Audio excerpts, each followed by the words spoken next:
Hi folks, welcome to the Prepared Homestead. This is Travis. Thank you all for stopping by to watch. Obviously at the fire station today, we've got some guys coming in, some of our volunteers to do some more work. Thought I'd give you a brief update on that. Kind of, sort of, get you a little bit more understood about what we're doing here. If you're not over on my locals channel, it's a good chance that you may not fully understand what's going on here, because I've been much more open with them pretty much from the beginning all along the way, telling them what's going on, what we're doing, giving them updates. And I think just based on the comments section, there's a little bit of confusion. So I'll try to do that. As far as news going on in the world, it seems this morning the big thing is a lot of the stuff with Yemen, the Houthis, and the United States, United Kingdom. They've done some more bombings over there, and they're back and forth retaliations and stuff like that. So that's continually heating up. A lot of other stuff that's just the stuff at the border. It seems to be kind of fizzling out, but maybe not so much. I think probably the next big hype. And again, like I said the other day, if you watched one of my videos the other day, I think it was Friday. That it's starting to feel like a lot of this stuff is potentially a distraction in some way. I mean, it's real, it's really happening, and it could really, send us down a pretty, dark path. But I think some of it is a lot of it's just a distraction for the things that's going on behind the scenes. But Europe and Russia looks like that they really are gearing up for a war.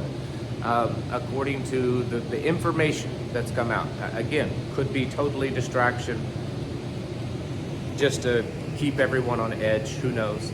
I'm in the empty bay side of the fire station. It's a mess, but it's a mess because there's a whole lot of work. There's construction going on. There's also the actual medical stuff that we're doing and everything else. So there's like multiple things going on at once in this building. So it's a little bit of a mess, but just wanted to show you.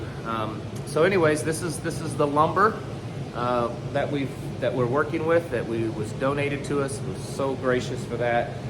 We've also been going through a lot of our medical gear. Most of this, well, all of this medical gear is our personal stuff. I mean, we as a team, we've been taking out of our own preps and bringing here so that we can work out medical bags and things like that for us running this station. We're hoping this week that wall over there to get some good shelving built, because a lot of this stuff that you see lying around, it's cluttering the way, and we have no place to put it. If we build some shelves, we can get that stuff kind of out of the way and we'll organize. So we're hoping to do that. No word yet on these doors. We just haven't raised enough money to even get into it. There's some issues there. They're probably going to just need to be replaced. This side is where we've been doing a lot of the work. All the demo has pretty much been done here, and today they're starting on actually building a wall. There'll be a wall about where I'm standing, and so that side over there is going to be kitchen in the back, some office space, and a little front area here. It'll look very professional, completely different, walls painted, all that kind of stuff, all completely closed in. So we've been working on that kind of stuff. This is just our, going through gear, getting all that kind of things ready. To give you, basically try to sum it up of what we are, we started an emergency response team. And because we have, within our group, we realized we had so many people that had, medical backgrounds, EMTs, paramedics, nurses. We had people that's been on search and rescue, wilderness rescue, all kinds of, stuff like that really, it was amazing to bring all these people together. Instructors, certified, licensed instructors of various medical and search and rescue and things like that. And so we started this team, and we went to the local fire department and said, hey, we have this team we've been training for months now. Here's all of our our qualifications, can we be of service to you? And you know, some of you that live out in the very rural areas, you may understand what this is like, and it's very much here. There was very little, and it's not a knock to any, you know, agency or department or people. They just didn't have enough help. They didn't have, there wasn't much for like what you would see in larger departments, kind of a medical rescue squad or something like that. It didn't exist. And so they just were more than happy and brought us in as part of the fire department, and this station wasn't being used, and so we've taken over this station, and now we're officially you know, a medical rescue squad within the fire department. We also can do search and rescue, disaster response, all those other things that we had planned on doing, but we can do that now officially through the fire department. And we have excellent training. It's not like we're just a bunch of hillbillies doing this. We are an authorized, authorized trainer for the American Red Cross. Like I said, most of our guys are EMTs, combat medics, paramedics. We're working on, in days, we're days away from being cleared to be a teaching school for emergency medical responder, and in a month or two it'll also be EMT. And our training isn't just like book training. We do the book training, we do to make it official, to make it certified, and then we do a lot of hands-on stuff, very intense type of things. And so we're very serious about professional quality service to our community, and it's happening. That's why some of you noticed I didn't do a live stream last night. I was getting ready to do a live stream, and 911 toned me out on the radio to go to call our team. So some of us went to that call. You might have seen the helicopter picture I posted. Had to end up going from the call to another location so we could land a helicopter. That's the kind of stuff that we're doing. Now, excuse me, I know that there may be some of you, they're like, what does this have to do with preparedness? I think it has everything to do with preparedness. This has been a huge thing that I've been pushing, not just this team, but this concept that preparedness, regardless of what you're preparing for, regardless of what happens that you need to be prepared for, whether it's some kind of local thing, an ice storm, a snowstorm, a tornado, a hurricane, whatever, floods, or it's World War III, EMP, you know, all that. It doesn't matter. It doesn't matter what the thing is. It all kind of works out to be the same. That we have to not just be prepared within ourselves, but, you know, the best thing to do is to have a community around us that's prepared, and a system that will function when the big systems fail. Because as much as America is great because of our big systems, our big supply chains, and, you know, clean drinking water and electricity to everyone, all these things that many countries don't have, the downside is those tend to be very fragile systems. They're big and they're fragile. And regardless of whether it was a specific attack against them or just a breakdown in general, people end up not having them, and then what happens is people are so hyper dependent upon them, when they're gone, people panic. Now, I know I'm very much simplifying things, but it's true. That's just how it works. And so one of the things that we've been pushing for years now here locally is to create, you know, local alternative systems, local-based systems that when things fall apart, we still, you know, things are still functioning around here. And so this here is a big key to that, because being able to mutually assist and respond to our neighbors when they need help, whether it's medical help or anything else, is exactly what this team is doing. Because being that we're, you know, part of the fire department, we can do things through them, but we're also still an organization, a private organization. And so what we do is we take care of the next step. So, you know, someone, you know, passes away and we're on the scene and they pass away, we have the ability that we can come back the next day and say, okay, what kind of food needs to be brought in? You know, do you need counseling help, pastoral help? You know, we have a chaplain on our team. You know, if someone's, you know, we're out there on a disaster scenario with, say, a tornado, and homes get damaged or blown away, we can then come in and say, okay, we can help rebuild, we can, you know, try to, you know, bring food and all that kind of stuff, which is something a lot of the, you know, kind of governmental agencies don't always fulfill.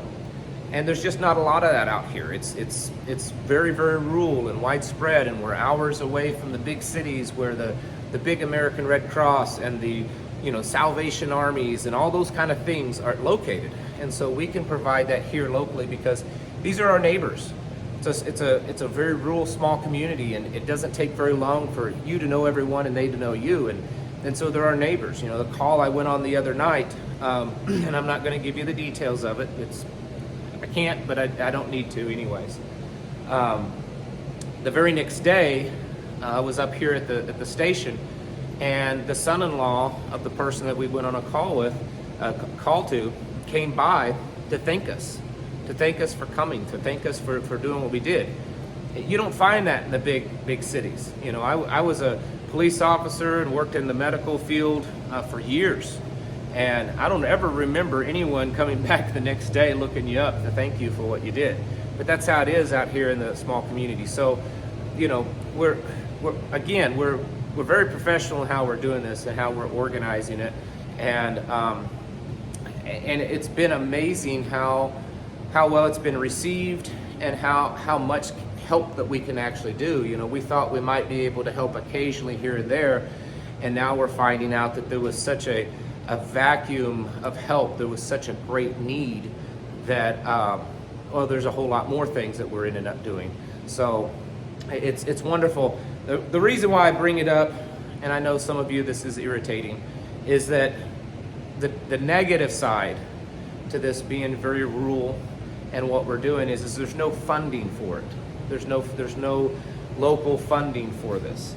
So we are doing this out of the goodness of our own hearts. Our whole team is funding this out of our own pockets. You know, we've got stuff here. You know, these are some radios that we would use for our search and rescue. That's what we're kind of was going through here. These are all provided by us. Other than that donation of lumber, everything else, it's all provided by us. And so if you can help, if you feel led to help, then there are ways to do that. You can reach out to me personally, or you can use the donation campaign link below. But I wanted to go over it. I know some of you kind of tired of this, but the point that I'm trying to get across to you, I know that you're not here, and so this may not directly affect you, is to encourage this mindset in your area.